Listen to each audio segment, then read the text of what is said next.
Hi, so I'm Alexander Lene, I'm French, and I've been here for 10 years. I'm working currently at Gameloft Sofia as the studio lead game designer. Здравейте, казвам се Ивана Гигова. В момента съм junior level designer в Snapshot Games. I've worked on many titles there, including Water Arms a few years back. Then we worked on Water Arms 2, which is in fact War Planet Online, which came out like a few years ago. And recently we released Heroes of the Dark for iOS and Android. I've been doing this for 8 years now in Gameloft Sofia, and a bit more like 13 to 14 years as a game designer / producer. I'm doing a bit of both, at least at the beginning of my career. If I can maybe define what game design is, it's a very vast domain, which is including a lot of specialties, but usually in smaller studios you cannot do all of those things at once. One important note is that game design is not graphic design, which means that you're not going to draw, you're not going to do illustrations, or you're not going to do graphics on its own, but you might be doing some UI in the process. So game design is more about defining the rules, the systems that govern the game, the universe, the different characters. It's a lot of what makes the game as a whole, but a lot of it is focused on the rules of the game. It's a discipline which is involved in a lot of aspects of the game creation.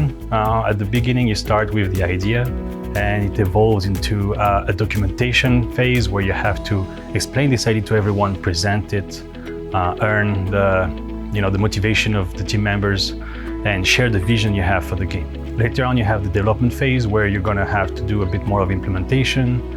You're going to add those characters into the universe and link all the departments together to create the product. Talk with the programmers to be able to implement all the systems that you thought about.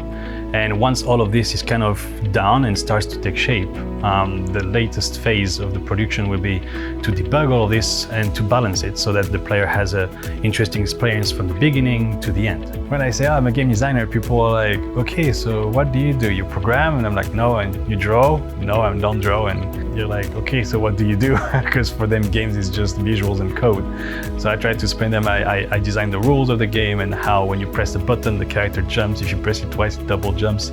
And suddenly everything becomes clear. Влизайки в академията, се колебаех между няколко дисциплини. В интерес на истината, нито една от които не беше левел дизайнът, но с течението на първия семестър съвсем натурално просто започнах да се фокусирам все повече върху левел дизайна и накрая това стана нещото, което ми е супер интересно.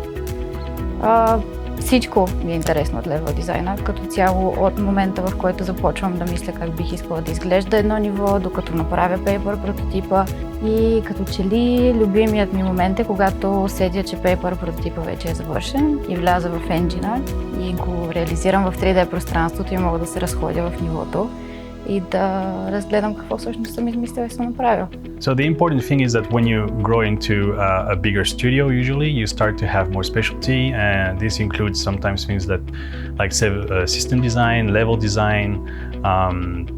You might have some economy design, combat design, and all those specialty are a bit like if you go into a 2D environment as a 2D artist, you start as a generalist and then you maybe end up doing illustration or concept art. This is a bit of the same. For level design, you will basically focus on creating the levels of the game and how the encounters in those levels will take form, create the triggers inside the level, to open doors, to start the boss fight and all those things. If you're doing a bit more of combat design, you will define how the systems work for the combat. So if you're into JRPG, for example, you will have to define how fast the combat will be, what kind of combo you can do.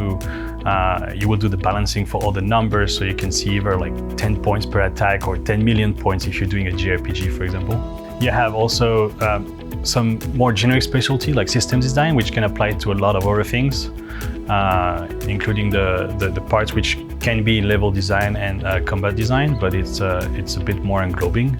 Economy design is very specific to the free-to-play field because we have a lot of different channels from which you can get resource and spend them, so we need sometimes a designer specialized in this. And you're going to do a lot of math and curves and everything, but that can be also very interesting because you're participating actively in creating the experience for the player. Използвам някакъв онлайн whiteboard, на който да мога да си направя paper прототипа, за да мога лесно да го споделя с колеги, които искат да го видят.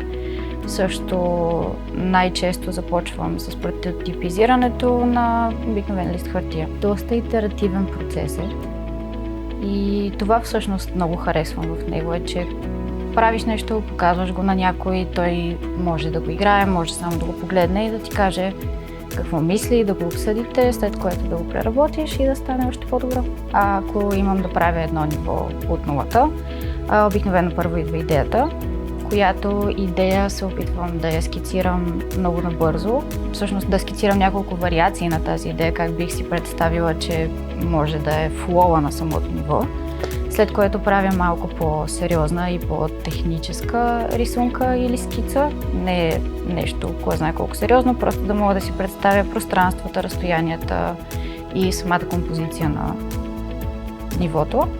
И след това влизам в енджина. Най-комфортно се чувствам в Unreal и в Unity. След като вече съм в енджина, следват Big Shapes, което значи супер набързо сложени, заградени пространствата, които искам да използвам.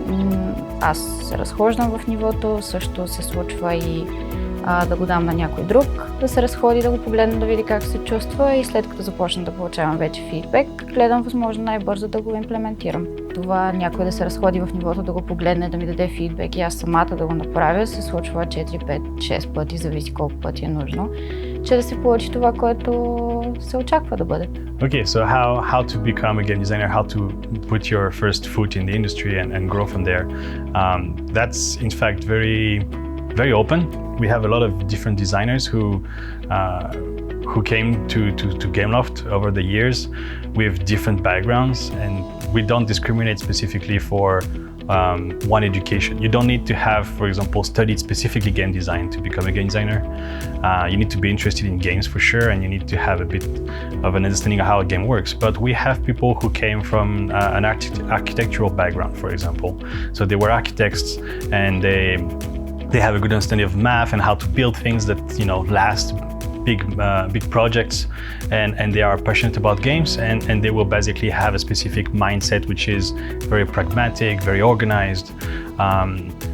We have people who come from math background. They basically just studied math and statistics, and they like this. We have some guys who were artists or graphic designers who then kind of do a bit more UI, for example, but they also participate a lot in IDs and documentation. Like, we just, depending on your background, you will have affinity with different types of specialty in game design. But what we're looking for usually in a game designer is a mentality, is an approach to things. You like to solve problems. You like to take on challenges, and you have a curiosity for games, and you're very player-centric. You want to entertain the player, you want to create systems or stories that the player will enjoy. Often helps if you have some form of education on top of what you have studied before, if you already have studied something. If you're straight out of high school and you go directly to a game design school, it's awesome because they will teach you all those problem-solving skills and mentality and approach to creating the experience for the player. But if you have done something else for 3 or 4 years and you're like, I want to be doing games, but I've done economy, for example, it's not a blocker. You shouldn't say, I can't do it. The best way, I think, is to go online, get some tutorials about, how to maybe use an engine, like Unreal or Unity or any other engine you feel comfortable with. Work on some small prototype on your own, like try to define a game with a story, a character, make a small platformer, something that you can learn. There's a lot of tutorials on different platforms, like Udemy, for example, or YouTube. Even on YouTube, you can find a lot of resources for that. And you can make a small game, twinkle with it a bit, like try to change the parameters, try to create a few levels, depending on what you like the most. If you like to do combat and you want to learn to do this, like make a nice little 1 versus 1 combat. If you like to make levels, try to get a 3D environment from a store or somewhere and just lay out things and create interesting levels and reuse mechanics that are already existing. Most of the engines come with predefined third-person templates. You just have to load it and then you can move around. So what matters here is, even if you have an education which is not game design, you have to kind of, get some information from those tutorials, from those resources, and then you have to demonstrate in a portfolio your understanding of games and how you can create an experience for the player, because that's what's important. Okay, so if I can give you 3 tips for creating a game design portfolio, I guess I would go, first of all, orient your portfolio into the thing you want to do at the end. So if you're into level design and you want to do levels and you want to apply to a company that has very story focused and level design focused philosophy, like Naughty Dog, for example, you should really analyze how they do things and play their games, see how they approach the concept of their levels, and try to replicate this and possibly propose something extra, something on top, your own little touch. In the portfolio, you should show the process, your thinking process. You should never just show, hey, this is my final result. You should always show, this is the idea I had, this is how I evolved it, this is how I basically iterated on it, and then this is the final result I have. And if possible, if you even have the ability for that, make a link to a downloadable version where you can get the game and test the level, like the recruiter can test the level by himself. So it's a lot about how you think, because as a junior, as someone who starts in industry, we're curious about how you approach things, not the skills you have, because most of the time you don't have that many skills, because a lot of those skills are learned through either the 2 or 3 years of school or 2 or 3 years on the field. So it's a lot about this. If you're interested into systems design and combat design, for example, the same thing applies here more or less. You should try to explain how the systems can work together. Another approach, instead of doing something from scratch, you can also deconstruct something. So you can, for example, analyze the combat of, I don't know, God of War, and you explain why the combat is so cool, what elements of it makes it interesting. If you're into fighting games, you take Street Fighter and another fighter, and you compare what makes it different, why one is, Tekken is so slow and precise, and Street Fighter is a bit more aggressive, and you try to compare those and you explain your understanding of the game, so your understanding of the genre of games you want to make.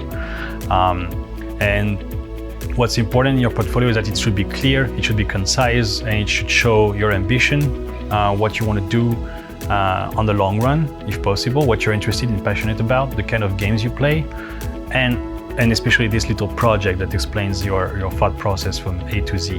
That's really important. And through this, if you structure it properly, if you just not have a white page with text, if you spend some time on the web design itself, maybe get help from someone who knows how to arrange the website better or make embedded videos here and there. The goal is to show how you can communicate things, because in game design, a lot of the work is about communicating with other departments, other people outside the field that don't really know how you think, and you have to make everyone understand what you have in your mind in a simple manner. So presentation is important, and it should be straight to the point. It should show your character and your ambition without being over ambitious. You shouldn't say like, I want to be the next Miyamoto or something like that, but you should try to show that you're very interested in it. Мисля, че много важно умение, което един левел дизайнер трябва да има, е това да може да получава критика, да я приема добре и всъщност, когато я получи, да може да я имплементира в нивото си, така че да се получи оптимално добър продукт накрая. The main goal behind me joining the game design team and doing this job on a daily basis is because I want to give to players or to people in general. I love to give happiness to people. I like to entertain them. I like to have people having a good time. So games is a perfect thing for that. It's interactive.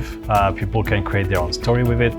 They can take what you created, the little systems you made, and they can just try to figure out how they work and have those haha moments if you're doing a puzzle, or those very engaging adventures if they're playing an adventure game, a platformer game. And this is the thing I like. I like to see people play my games, especially. So I can't see everyone obviously play my games because we have millions of players all around the world. But when I see some friends playing it, or I can see the testers or the people of the team play it and have a smile on their face. So yeah, being able to mentor people, to teach young people about game design and how to become a game designer, to grow in this field and to have more people expressing their ideas it's a reward on its own. It's very rewarding.